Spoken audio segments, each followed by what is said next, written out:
Okay, so you guys have really given us a lot to work with today, like a seriously in-depth summary of How to Win Friends and Influence People by Dale Carnegie. We're going to try to, pull out the most useful and like instantly applicable advice from this classic book. Absolutely. This will be your shortcut to understanding all those powerful ideas about connection and communication. Right, and we're not going to make you read the whole book yourself. We'll do that for you. Exactly. Good. So we'll be focusing on like the four main parts of the book. Those are the fundamental techniques in handling people, 6 ways to make people like you, how to win people to your way of thinking, and be a leader. Yeah, and like always, we don't just want this to be informative. We also want it to be like fun and engaging and give you those aha moments that actually, stick with you. So let's dive in, right? Let's dive in. Okay.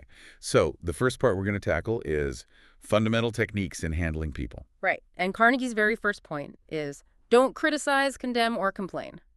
So what do you think is the core insight behind this? Well, like think about it. When you criticize someone, you're basically saying you messed up.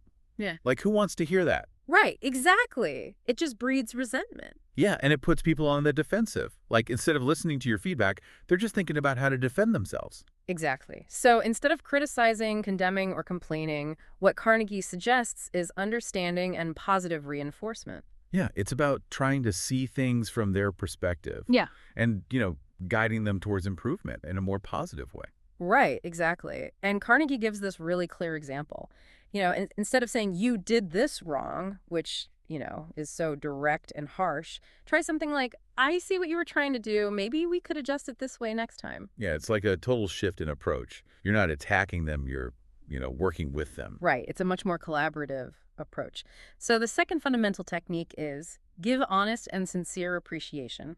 What do you think is the power behind this? Well, everyone wants to feel appreciated. Like it's a basic human need. Exactly. And it's actually more powerful than material rewards. Yeah, but it has to be genuine. People can spot fake praise a mile away. Absolutely. So Carnegie gives this example. Instead of just saying, good job, which is so generic, say something like, I really admire how you handled that difficult customer today. Your patience was impressive. Right. Like you're specifically pointing out what you appreciate about them. Exactly. That makes it so much more meaningful. And the third fundamental technique is arouse in the other person an eager want.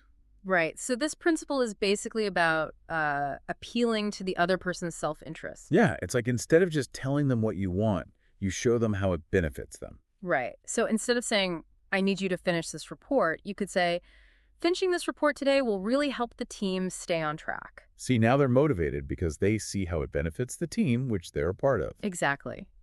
So these 3 fundamental techniques, they all kind of tie back to this one idea, right? Shifting your focus away from yourself and onto the other person. Right. It's about empathy, understanding their perspective, and valuing their needs. Okay, so moving on to part 2. 6 ways to make people like you. Okay, so the first way is become genuinely interested in other people. So what do you think is the key to making this work? The key word here is genuinely.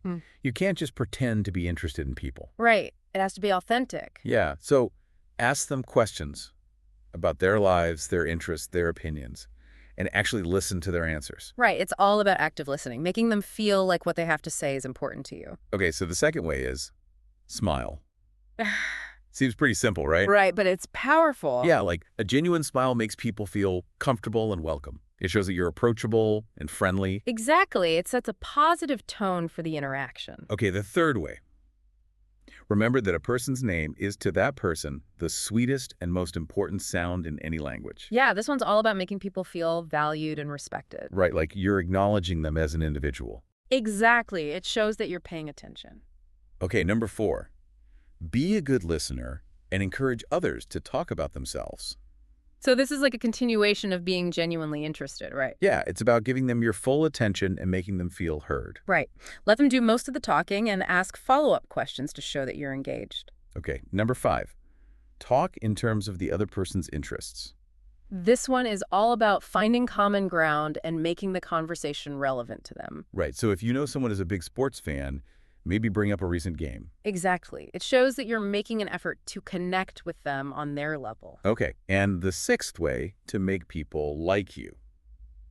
Make the other person feel important and do it sincerely.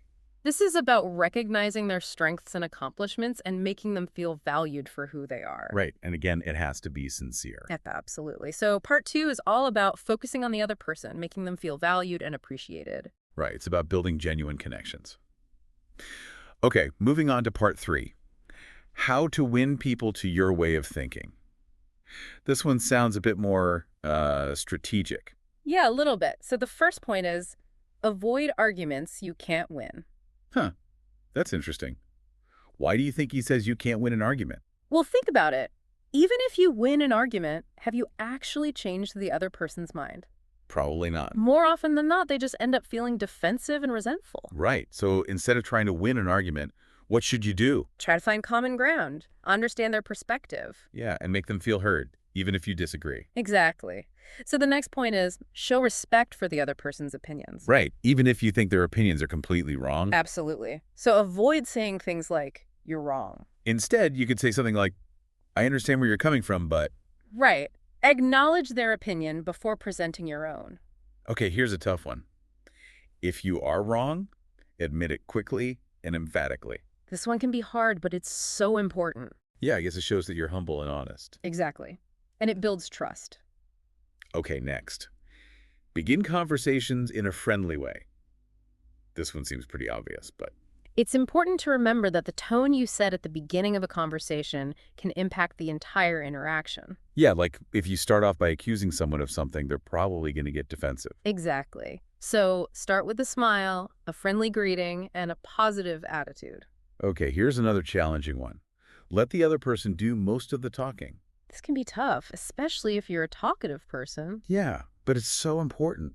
People love to talk about themselves. Right, and it gives you a chance to learn more about them and their perspective. Okay, this next one is interesting. Let the other person feel that the idea is theirs. So this is a bit more strategic. Yeah, it's like instead of telling them what to think, you guide them to the conclusion you want them to reach. Exactly. People are much more likely to buy into an idea if they feel like they came up with it themselves. Right, it's like you're planting a seed and letting it grow. Exactly. Okay, so the next one is try honestly to see things from the other person's perspective. This one's all about empathy, right? Right. It's about trying to understand their point of view, even if you don't agree with it. Yeah, it helps to build trust and rapport. Exactly. Yeah. Okay, so the next one is appeal to the nobler motives.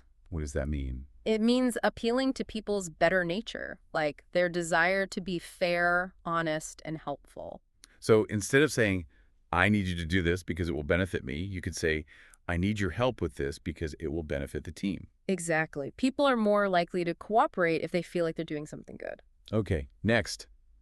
Dramatize your ideas. This one's about making your ideas more interesting and memorable. So use stories, examples, and visuals to bring your ideas to life. Exactly. Make it engaging. Okay, last one in this section. Throw down a challenge. This might seem a little counterintuitive, but it can be very effective. So you're basically challenging them to step up and prove themselves. Exactly. People are often motivated by the opportunity to rise to the occasion.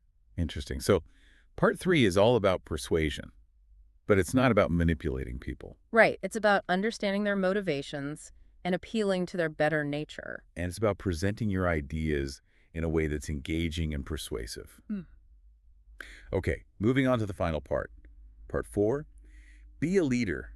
How to change people without giving offense or arousing resentment. Right. So the first point is begin with praise and honest appreciation. This is a theme we've seen throughout the book. Yeah, it's really important to start off on a positive note. Right, because it makes people more receptive to feedback. Exactly. So before you point out any areas for improvement, acknowledge their strengths and accomplishments. Okay, next, call attention to people's mistakes indirectly. This is about being tactful. Instead of saying, you did this wrong, try saying something like, maybe we could try a different approach next time. Right, it's a much more subtle way of giving feedback. Exactly. It allows them to save face and avoid feeling embarrassed. Okay, this one's a good one.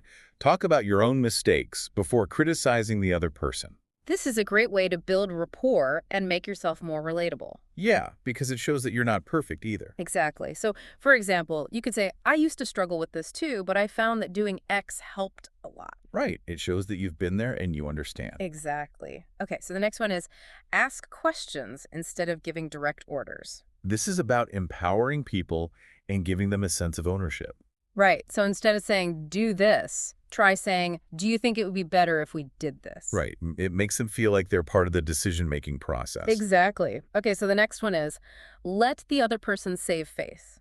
This is about being respectful and avoiding public humiliation. Right. So if someone makes a mistake, don't call them out in front of everyone. Yeah, give them feedback privately. Exactly. Okay, so the next one is, praise the slightest improvement and praise every improvement. Be hearty in your approbation and lavish in your praise. This is about positive reinforcement. Right. It encourages people to keep improving. Yeah, because it shows that you're noticing their efforts. Exactly. Okay, so the next one is, give the other person a fine reputation to live up to. What does that mean? It means highlighting their strengths and giving them something to strive for. So you could say something like, you're a really talented writer. I know you can write an amazing report. Exactly. It gives them confidence and motivation. Okay, next. Use encouragement. Make the fault seem easy to correct. This is about making people feel like they can overcome their challenges. So instead of focusing on the negative, emphasize the positive. Right. For example, you could say, this is just a small setback. I know you can fix it. Right, it gives them hope and encourages them to keep trying. Exactly. Okay, so the last one is, make the other person happy about doing the thing you suggest. This is the ultimate goal, right? You want them to be happy and willing to do what you ask. So how do you achieve that? Well, it goes back to what we talked about earlier. Understand their motivations, appeal to their self-interest, and make them feel valued and appreciated. Right, and show them how it benefits them or something they care about. Exactly. So there you have it. Those are the core principles of how to win friends and influence people. Wow, there was a lot. Yeah, it's a dense book. But so insightful. I mean, these principles are just as relevant today as they were when the book was first published. Absolutely. They're timeless. So listener, as you go about your day, think about these principles. Which ones resonate with you the most?